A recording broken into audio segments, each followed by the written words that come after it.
Hi friends, welcome back to Moleeskitchen.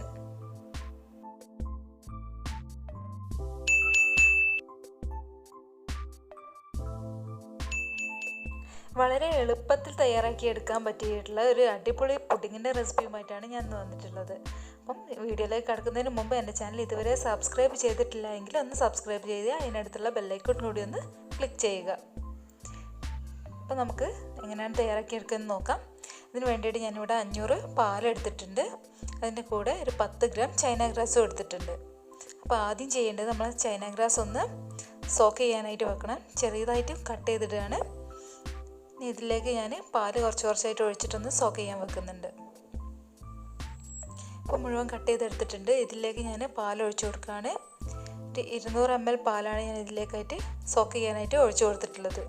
China grass മുഴുവനായിട്ടും മുങ്ങിക്കിടക്കുന്ന രീതിയിൽ വേണം സോക്ക് ചെയ്യാൻ വെക്കാൻ.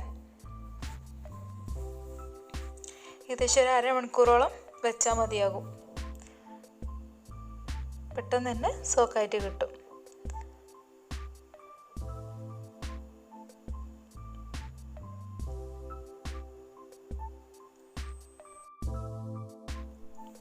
ഇപ്പം നന്നായിട്ട് സോക്കായിട്ടുണ്ട്. ഞാൻ ഇത് 3 പാർട്ടായിട്ട് തിരിക്കുകയാണ്. ഞാൻ 3 കളറിലാണ് ഈ പുഡിങ് ചെയ്തെടുക്കുന്നത്.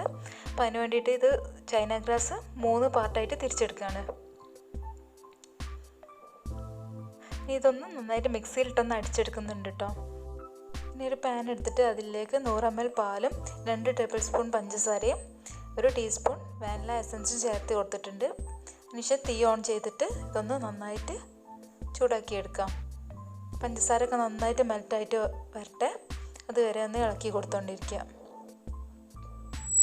ഇപ്പോൾ പാലൊക്കെ നന്നായിട്ട് പതച്ചിട്ടുണ്ട്, പഞ്ചസാരയും മെൽറ്റായിട്ടുണ്ട്. ഈ സമയത്ത് നമ്മൾ നേരത്തെ സോക്ക് ചെയ്ത് വെച്ചിട്ടുള്ള ചൈന ഗ്രാസ് ഒന്ന് മിക്സിയിലിട്ട് അടിച്ച ശേഷം ഇതിലേക്ക് ഇടാം. മിക്സിയിലിട്ട് അടിച്ച് കൊടുക്കുന്നത് പെട്ടെന്ന് മെൽറ്റായി കിട്ടാൻ വേണ്ടിയിട്ടാണ്. അപ്പം അതിലേക്ക് ഇട്ടിട്ട് നന്നായിട്ടൊന്ന് മെൽറ്റാക്കി എടുക്കാം. പെട്ടെന്ന് തന്നെ സെറ്റായിട്ട് കിട്ടും. ഇനി ഞാൻ ഇതിലേക്ക് ഫുഡ് കളർ ചേർത്ത് കൊടുക്കുന്നുണ്ട്. നമ്മുടെ മിൽക്ക് മിക്സാണ് ചേർത്ത് കൊടുക്കുന്നത്. മിൽക്ക് ഷേക്കിലൊക്കെ ഉപയോഗിക്കുന്ന മിൽക്ക് മിക്സാണ്. സ്ട്രോബെറിയുടെ മിൽക്ക് മിക്സാണ് ഞാൻ ഇതിലേക്ക് ഉപയോഗിച്ചിട്ടുള്ളത്. നന്നായിട്ട് മിക്സാക്കി എടുക്കുക. തീ ഓഫ് ചെയ്ത് കൊടുക്കാം. ഈ ചൂടോടുകൂടി തന്നെ നമ്മളിതൊന്ന് അരിച്ചെടുക്കണം. ചൂടാറി കഴിഞ്ഞാൽ അത് പെട്ടെന്ന് തന്നെ സെറ്റായിപ്പോൾ. അപ്പോൾ ആ ചൂട് തന്നെ അത് അരിച്ചെടുത്തിട്ട് സെറ്റ് ചെയ്യാനായിട്ട് വെക്കണം. ഞാൻ ഈ പുഡിങ് സെറ്റ് ചെയ്തെടുക്കുന്നത് എഗ്ഗിൻ്റെ ഷെല്ലിലാണ്. എഗ്ഗ് ചെറുതായിട്ട് മുകൾ ഭാഗം മാത്രം പൊട്ടിച്ചിട്ട് എടുത്തതാണ്. അപ്പോൾ ആ ഷെല്ലിൻ്റെ ഉള്ളിലേക്ക് നമ്മൾ റെഡിയാക്കി എടുത്തുള്ള ഈ മിക്സ് കുറച്ചായിട്ട് ഒഴിച്ചു കൊടുക്കാം. എഗ്ഗിൻ്റെ ഒരു 1/4 ഭാഗത്തോളം ഈ മിക്സ് ഒഴിച്ചു കൊടുക്കാം. നിങ്ങൾ ഇതുവരെ എൻ്റെ ചാനൽ സബ്സ്ക്രൈബ് ചെയ്തിട്ടില്ല എങ്കിൽ ഇപ്പം തന്നെ ഒന്ന് സബ്സ്ക്രൈബ് ചെയ്യട്ടോ. പിന്നെ നിങ്ങൾ കമൻസൊക്കെ ഒന്ന് അറിയിക്കുക. ഈ മിക്സ് എല്ലാത്തിലും ഒഴിച്ചു കൊടുത്ത ശേഷം ഇതൊന്ന് തണുക്കാനായിട്ട് ഒരു സൈഡിലേക്ക് മാറ്റി വെക്കാം. ആ സമയം കൊണ്ട് തന്നെ നമുക്ക് അടുത്ത കളർ പുഡിങ് റെഡിയാക്കി എടുക്കണം.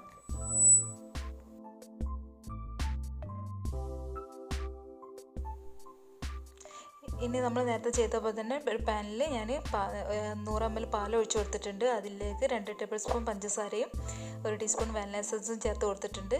അതിനുശേഷം അതൊന്ന് ചൂടായി വരുന്ന സമയത്ത് അതിലേക്ക് നമ്മൾ അടിച്ചു വെച്ചിട്ടുള്ള ചൈന ഗ്രാസിൻ്റെ മിക്സ് അതും കൂടി ഒഴിച്ചു കൊടുത്തിട്ട് നന്നായിട്ടൊന്ന് മെൽറ്റാക്കി എടുക്കാം. അതിലേക്ക് ഞാൻ യെല്ലോ കളറാണ്, ബദാം മിക്സാണ് ചേർത്ത് കൊടുക്കുന്നത് മിൽക്ക് മിക്സിൽ. അപ്പോൾ അതുകൂടി ചേർത്ത ആ സമയത്ത് തന്നെ തീ ഓഫ് ചെയ്ത ശേഷം ആ ചൂടോട് കൂടി തന്നെ ഒന്ന് അരിച്ചെടുക്കുക. ചൂടാറുന്നതിന് മുമ്പ് തന്നെ വേണം ഇതിൻ്റെ ഉള്ളിലേക്ക് സെറ്റ് ചെയ്യാനായിട്ട് ഒഴിച്ചു വെക്കണം. യെല്ലോ കളർ ഞാൻ ഇതിലേക്ക് ഒഴിച്ചു വെച്ചിട്ടെടുത്തിട്ടുണ്ട്. ഇനി ഇത് ചൂടാറുന്ന സമയത്തേക്ക് നമുക്ക് അടുത്ത കളർ ലെയർ ചെയ്തെടുക്കാം. അതിന് വേണ്ടിയിട്ട് നേരത്തെ ചെയ്ത പോലെ തന്നെയാണ് ചെയ്തെടുക്കുന്നത്. 100 ml പാലിലേക്ക് പഞ്ചസാരയും വാനില എസൻസും പിന്നെ ചൈന ഗ്രാസും ചേർത്ത് കൊടുത്തിട്ടുണ്ട്. ഇനി അതിലേക്ക് ഞാൻ ചേർത്ത് കൊടുക്കുന്നത് ഗ്രീനി പിസ്തയുടെ മിൽക്ക് എസൻസ് ആണ് ചേർത്ത് കൊടുത്തിട്ടുള്ളത്. ഇതും കളർ ചേർത്ത ഉടനെ തന്നെ നമുക്ക് തീ ഓഫ് ചെയ്യാം. ഇതൊന്ന് അരിച്ചെടുക്കണം. അരിപ്പയിലൂടെ ചൂടാറുന്നതിന് മുമ്പ് തന്നെ അരിച്ചെടുക്കണം. ഇല്ലാന്നുണ്ടെങ്കിൽ ഇത് പെട്ടെന്ന് തന്നെ സെറ്റായി പോകും. അപ്പം അരിച്ചെടുത്ത ഉടനെ തന്നെ നമ്മൾ നേരത്തെ എടുത്തു വെച്ചിട്ടുള്ള എഗ്ഗ് ഷെല്ലിലേക്ക് ഒഴിച്ചു കൊടുക്കാം. നന്നായിട്ട് അരിച്ചെടുത്തിട്ടുണ്ട്. ഈ അലിയാതെ കിടക്കുന്ന ചൈന ഗ്രാസ് ഒക്കെ ഒന്ന് ഒഴിവാക്കാൻ വേണ്ടിയിട്ടാണ് ഇതുപോലെ അരിച്ചെടുക്കുന്നത് കേട്ടോ. അപ്പം ഇത് അതിലേക്ക് ഒഴിച്ചു കൊടുക്കാം. ചൂടാറുന്നതിന് മുമ്പ് തന്നെ നമ്മുടെ എഗ്ഗ് ഷെല്ലിലേക്ക് ഒഴിച്ചു കൊടുക്കണം. ഇത് ഒഴിച്ച് കൊടുത്തൊന്ന് ചൂടാറിയ ശേഷം ഒന്ന് ഫ്രിഡ്ജിൽ വെച്ചെടുക്കണം. അപ്പോൾ ഞാൻ ഫ്രിഡ്ജിൽ വെച്ച് എടുത്തിട്ടുള്ളതാണ്. നന്നായിട്ട് സെറ്റായിട്ട് കിട്ടിയിട്ടുണ്ട്. എഗ്ഗൊന്ന് തൊലി കളഞ്ഞു കൊടുക്കാം. അപ്പോൾ നല്ല ഭംഗിയായിട്ട് കിട്ടിയിട്ടുണ്ട്. 3 കളറിലുള്ള പുഡിങ്ങായിട്ട്. എല്ലാവരും ഇതൊന്ന് ട്രൈ ചെയ്ത് നോക്കുക. നിങ്ങളുടെ കൂട്ടുകാരിലേക്കൊക്കെ ഒന്ന് ഷെയർ ചെയ്ത് കൊടുക്കുകയും ചെയ്യുക. ഞാൻ ഇതിന് മുമ്പ് 2-3 പുഡിങ്സിൻ്റെ റെസിപ്പി ഇട്ടിരുന്നു. ഈസി ആയിട്ട് തയ്യാറാക്കാൻ പറ്റിയ പുഡിങ്സാണ്. അതുകൂടി ഒന്ന് പോയി കാണുക. പിന്നെ സബ്സ്ക്രൈബ് ചെയ്യാൻ മറക്കരുത്. അതിനടുത്തുള്ള കുഞ്ഞ് ബെല്ലൈക്കൺ കൂടി ഒന്ന് ക്ലിക്ക് ചെയ്യുക.